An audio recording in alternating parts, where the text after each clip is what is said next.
Shalom, selamat pagi Bapak Ibu Saudara yang dikasihi Tuhan. Kita bertemu kembali dalam acara Renungan Pagi Spiritual Life. Pagi hari ini kita akan kembali melanjutkan pembacaan Alkitab kita yang sekarang terambil dari Kejadian 49 ayat 8 sampai 12. Saya memberi judul dari firman Tuhan ini adalah Kemahatauan Tuhan. Saya akan bacakan bagian firman Tuhan ini bagi Bapak Ibu Saudara sekalian. Kejadian 49 ayat 8 sampai 12.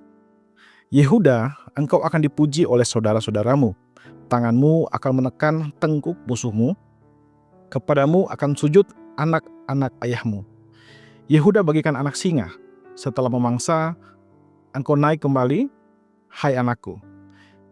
Ia meniarap dan berbaring seperti singa jantan dan singa betina. Siapakah yang berani membangunkannya? Tongkat kerajaan tidak akan beranjak dari anakku Yehuda, dan tongkat pemerintahan dari antara kakinya, sampai tiba dia yang berhak atasnya. Maka kepadanya akan takluk bangsa-bangsa.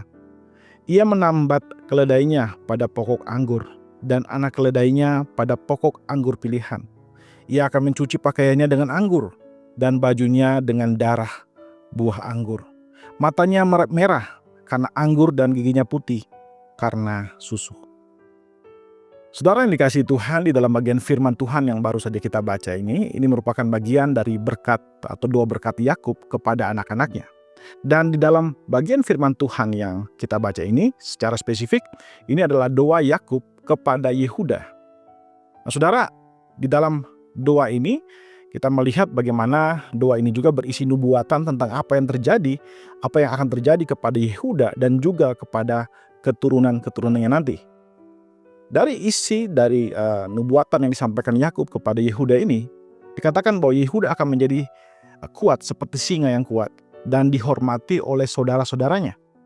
Dan kemudian disampaikan juga bahwa tongkat kerajaan tidak akan beranjak dari Yehuda hingga dia yang berhak atasnya itu datang. Nah, saudara, keturunan dari Yehuda ini pun kemudian dikatakan bahwa dari keturunannya akan muncul seorang pemimpin besar, yaitu Mesias.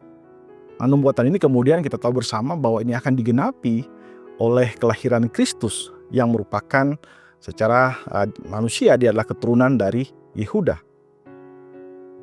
Dan di sini kita lihat bagaimana kemahatauan Tuhan. Kita melihat bahwa nubuatan Yakub menunjukkan bahwa Allah itu mengendalikan arus sejarah. Dia mengetahui masa lalu, masa kini, dan masa depan. Dan karena itu, dia menyampaikan apa yang disampaikan oleh Yakub itu melampaui kemampuan manusia untuk mengetahuinya. Apa yang Yakub sampaikan itu melampaui apa yang mungkin Yakub sendiri sadari tentang apa yang akan terjadi. Tapi dari kisah ini kita belajar bahwa Allah itu Maha Tahu, dan pengetahuannya tentang waktu, tentang sejarah itu adalah pengetahuan yang sangat sempurna. Nah, saudara, dari kisah ini kita belajar bahwa dalam kehidupan sehari-hari, meskipun mungkin kita menghadapi hal-hal yang tidak pasti di dalam hidup ini, tapi kita harus percaya bahwa Allah kita adalah Allah yang melampaui waktu, Allah yang mengendalikan waktu, dan karena itu kita memiliki dasar untuk percaya kepada Allah. Renungan ini mengajarkan kita bahwa Allah mengetahui segala sesuatu, termasuk jalan hidup kita. Karena itu, marilah kita merespon karakter Allah itu dengan percaya dan berserah kepada Allah. Di tengah dunia yang tidak pasti, kita pun harus tetap percaya bahwa ada suatu kepastian, yaitu Allah yang pasti. Di tengah dunia yang penuh dengan ketidakmungkinan, kita pun harus percaya bahwa Allah mampu menjadi sandaran hidup kita. Dan karena itu, saudara, di dalam kehidupan kita mungkin ketika kita membaca berita tentang mungkin apa yang akan terjadi di tahun depan, atau mungkin apa yang bisa saja hal buruk yang akan terjadi di dalam hidup kita, kita percaya bahwa Allah yang kita sembah adalah Allah yang memperhatikan kehidupan kita.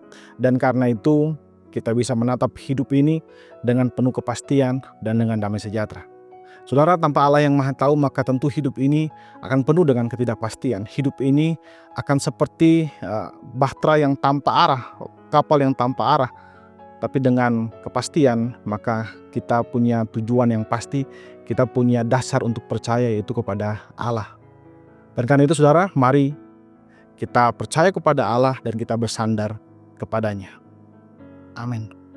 Saudara, marilah kita mengambil waktu sebentar untuk merenungkan firman Tuhan yang baru saja kita dengarkan.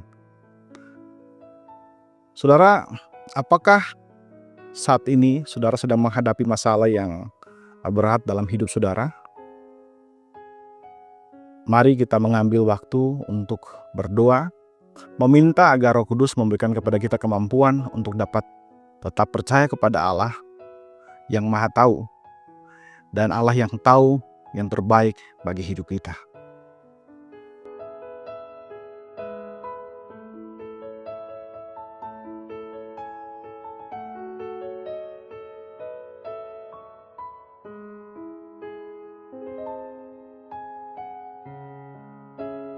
Saudara, percayalah kepada rencana Allah. Mari kita tundukkan kepala, kita berdoa. Ya Tuhan Allah kami bersyukur untuk kasih dan setiamu kepada kami. Terima kasih jika Engkau sudah memberikan kepada kami waktu untuk bisa menghidupi kembali hari ini Tuhan. Itu karena anugerah bagi kami. Dan Tuhan, kami juga bersyukur buat firman Tuhan pagi hari ini yang sudah mengajarkan kami tentang bagaimana Engkau Allah yang Maha Tahu, Engkau Allah yang pengetahuan-Mu melampaui sejarah. Dan sebagai manusia kami tak mampu untuk memahami kedalaman pikiran-Mu Tuhan dan luasnya pengetahuan-Mu Tuhan. Dan karena itu ajar kami yang terbatas ini untuk tetap percaya kepada Engkau Tuhan. Sehingga kehidupan kami, meskipun kami tidak punya pengetahuan tentang hal-hal yang akan terjadi di masa yang akan datang, tapi kami tetap bisa hidup dalam damai sejahtera. Karena kami tetap percaya kepada Engkau, kami menggantungkan harapan kami hanya kepada Engkau, Allah yang mengetahui masa depan kami, Allah yang mengatur kehidupan kami. Dan karena itu kami dapat hidup di dalam damai sejahtera. Terima kasih Bapa. Kami juga berdoa menyerahkan hari ini ke dalam tangan-Mu Tuhan. Semua yang kami kerjakan hari ini, biarlah kami kerjakan oleh anugerah-Mu Tuhan.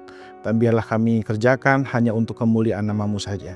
Di dalam nama Tuhan Yesus kami berdoa. Haleluya. Amin. Amin. Bapak Ibu Saudara yang dikasihi Tuhan, demikian renungan kita pada pagi hari ini. Selamat menjalani hari ini dan Tuhan Yesus memberkati Bapak Ibu Saudara sekalian.